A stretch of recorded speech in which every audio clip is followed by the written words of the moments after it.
It is possible to live without worry. Period. It's not a gimmick, not a gotcha, not a joke. It's not clickbait. It's true. And I know it's true because the Bible tells me so.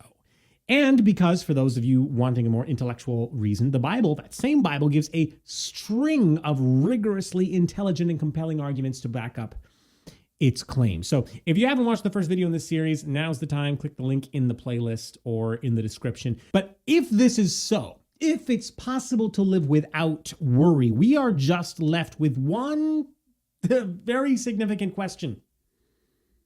How? How? Let's pick up where we left off. Jesus ends his sojourn on earth by giving his disciples a new commandment for the new epoch, the new age, right? And that commandment is not just one instruction, it's 3 in 1. Love one another, let not your heart be troubled, and believe in God. Now, our big question for today, assuming that we take this commandment to heart, is how? Story time. The setting is Mary, Martha, and Lazarus's house in Bethany, just a few miles from Jerusalem, and things are not going well for the hostess. Jesus has shown up with his entire entourage, and the men are all sitting now in the living room, settling in for an afternoon of robust theological discussion and whatever else they were doing. Mary is sitting at Jesus' feet, soaking up every bit of it. Martha, meantime, is being propelled by a desire to get everything right. After all, the food must be prepped, and it must taste good, and the falafel must be crisp, and the bread must be hot, and the lentils must be soft all at once, and the flies need to be swatted, and the place needs to be clean, the coats need to be hung, the feet need to be washed, and everything has to be coordinated simultaneously because this is Jesus we're talking about. It's not every day that Jesus shows up to eat your falafel.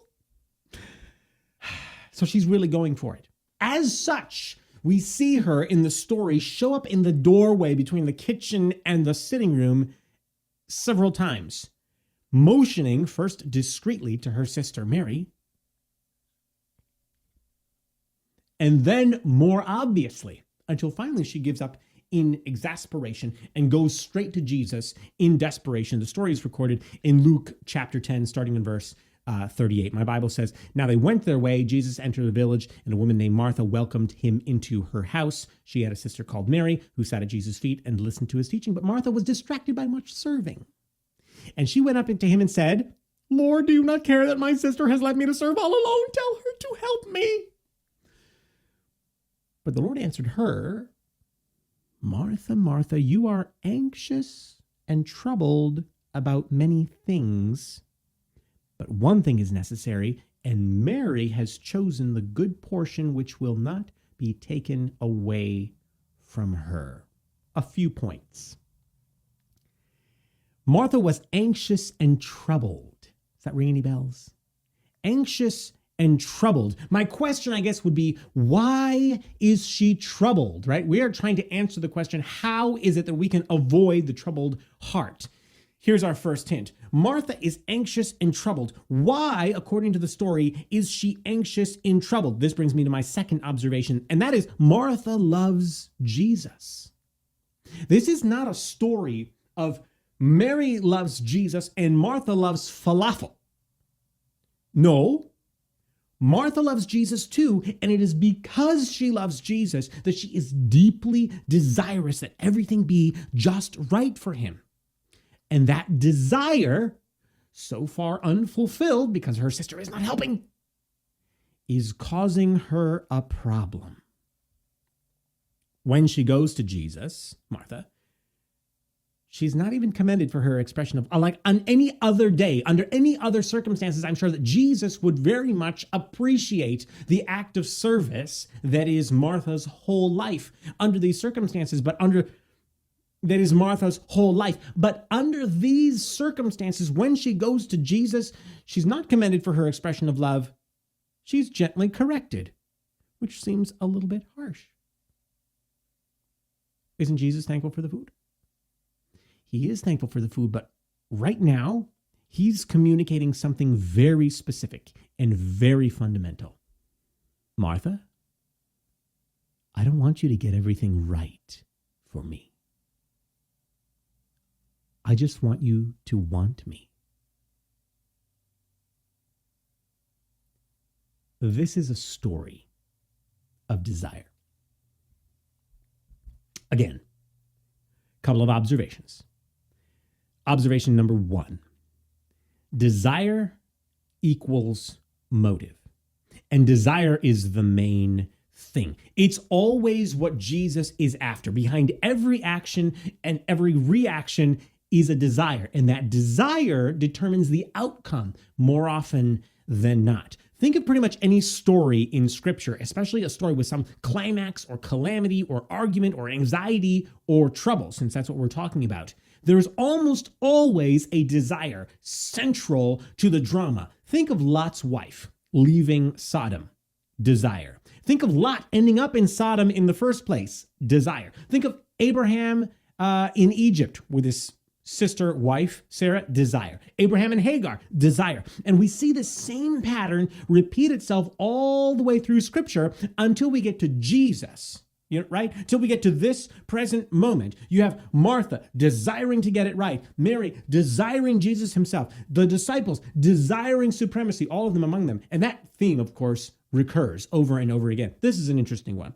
Let me sidestep from my train of thought momentarily. Luke 22:24, in the same conversation that Jesus is giving the new commandment we talked about in the last video, right? In that same moment, he has to address their desires because they are literally in the middle of the Last Supper. And Jesus mentions his betrayer, and the question, is it I, is it I, is it I, goes around the table, right? And with it, the implication, well, obviously it can't be me because I'm the hottest stuff here. I'm the most mature. I'm the most like Jesus, which probably means I'll be the boss as soon as he leaves, which he just mentioned he was doing. In other words, a conversation about desire was the very backdrop for the original new commandment conversation. Here's my point. Desire is the main thing.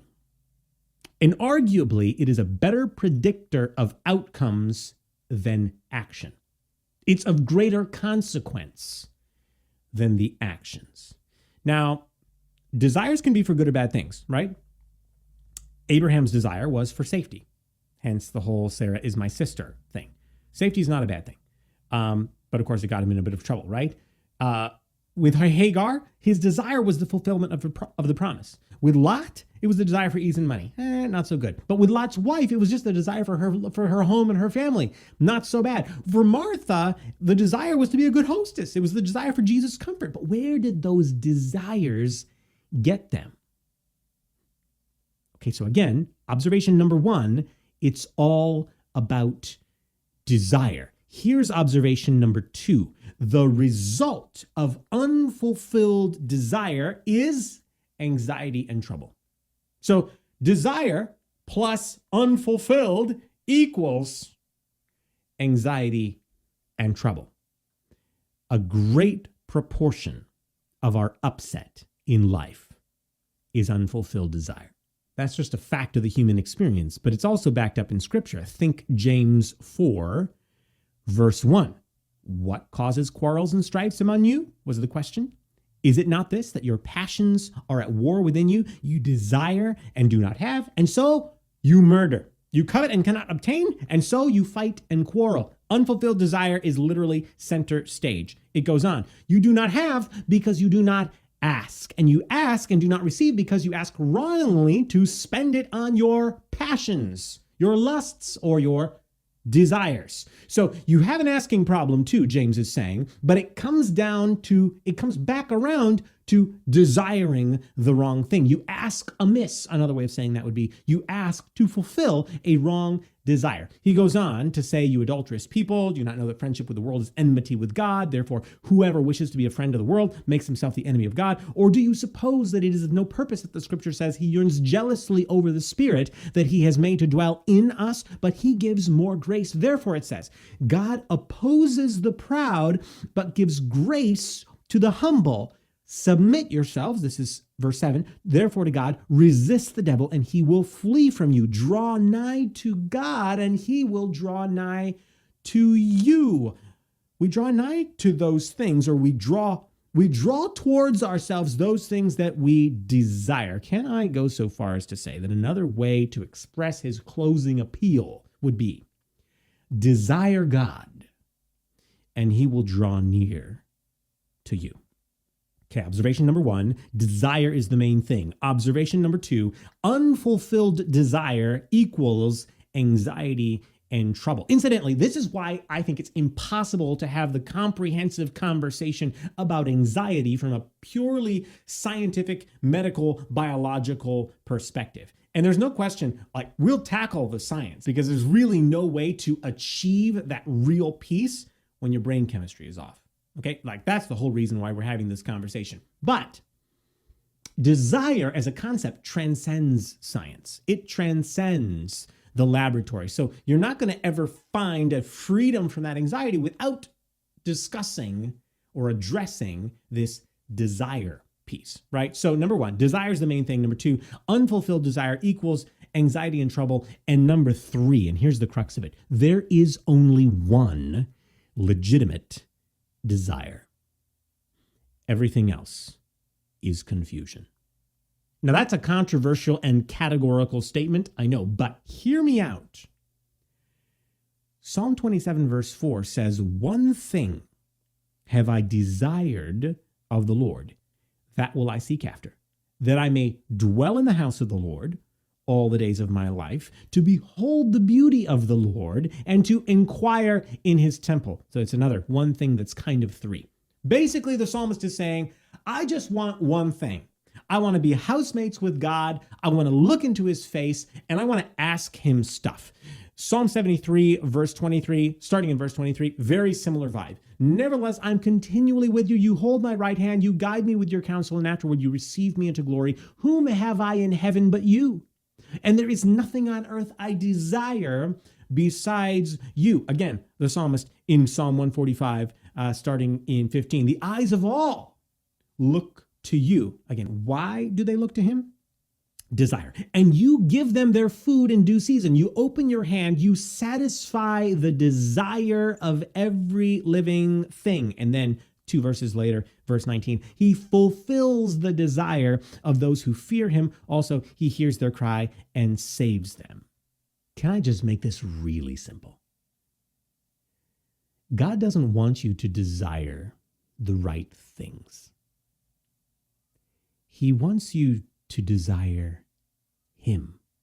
"Delight thyself also in the Lord, and he will give you the desire of your heart." Not one of the desires of your heart. No, the desire, the capital THE, AKA, he will give you himself. Again, let's make this as simple as we can.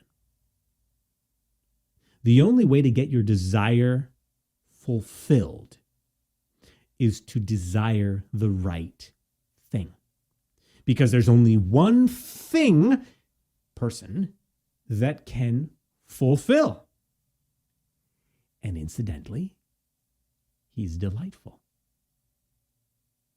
If you desire the right thing, then the cycle of delight continues.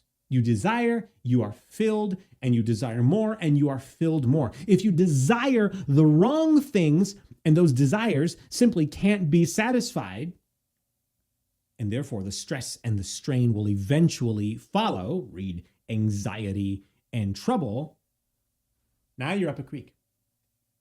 So here is the sum of the matter. You have anxiety? First step, recognize the command to be at peace. Let not your heart be troubled. Now, don't let me lose you. That's not the last step. It's the first step. Recognize the command to be at peace. Let not your heart be troubled. And remember that every command is an enabling. So speak this truth over your own mind and life. And second step, check desire. What do you desire? Is it bad? Is it good? Or is it him? it should be him.